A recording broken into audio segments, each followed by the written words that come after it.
1 Samuel chapter 18, verses 6 to 9. As they were coming home, when David returned from striking down the Philistine, the women came out of all the cities of Israel, singing and dancing to meet King Saul, with tambourines, with songs of joy, and with musical instruments. And the women sang to one another as they celebrated. Saul has struck down his thousands, and David his 10,000s. And Saul was very angry, and this saying displeased him. He said, "They have ascribed to David 10,000s, and to me they have ascribed thousands. And what more can he have but the kingdom?" And Saul eyed David from that day on. Many commit sin because of the perceived pleasure that sin gives them, though the pleasure is temporary and deceptive. Sexual immorality is attractive to some because of the temporary gratification it gives. Theft is attractive to some because of the material things they gain. Pride is desirable to some because it boosts their ego and gives them prestige before their own eyes. Although sin may provide temporary, false pleasure, sin deprives one of the true joy that only comes from having a genuine relationship with Jesus. Only Jesus is the source of true joy. But there is one sin that not only robs one of true joy in Jesus, but brings no happiness at all. And this is the sin of envy. Envy is defined as resentful longing aroused by coveting another's possessions or qualities. One writer even called the sin of envy as the unhappy sin because it makes the sinner miserable, leaves him feeling inadequate and lacking. Envy also leads to obsession, leads to resentment, anger, and depression. It also makes one live in constant fear that someone is better than him, and that leads to insecurity and anxiety. I am not saying that one should go for the sins that give them false happiness. Sin is sin, whether you derive pleasure from it or not. And let us not forget that the wages of sin, and this sin is death. In our verses for tonight, we see the effect of envy in the life of Saul.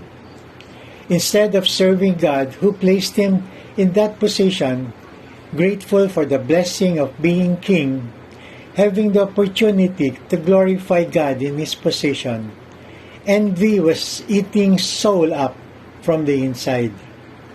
We see in 1 Samuel 18 that he was envious of the success and the popularity of David.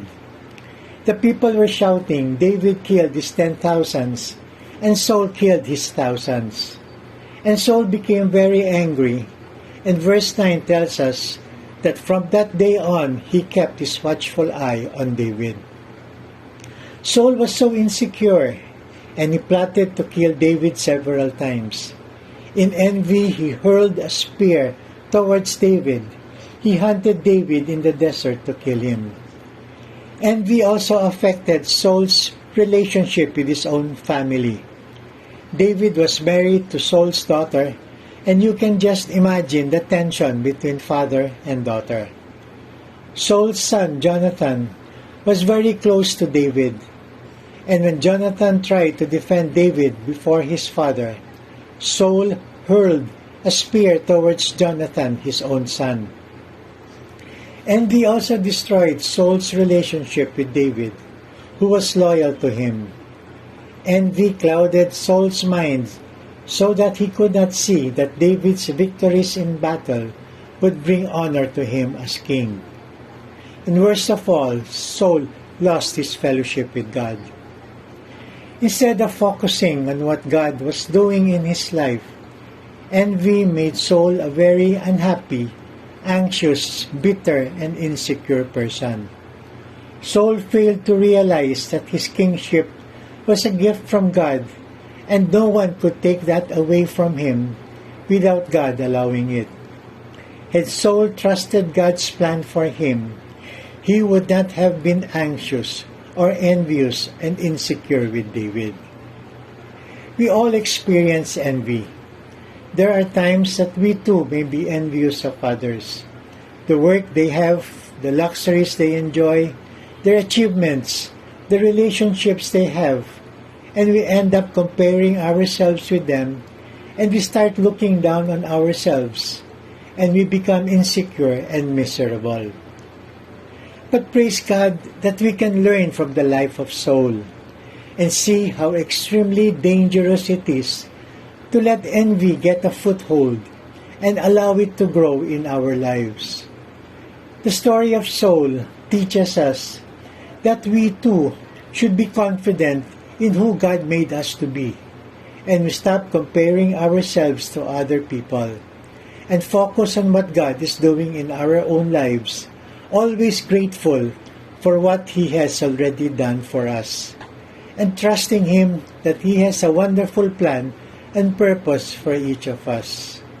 So let us avoid envy and jealousy by not focusing on ourselves or others, but keeping our focus always on Jesus. It's all about Jesus. Good night. God bless us all.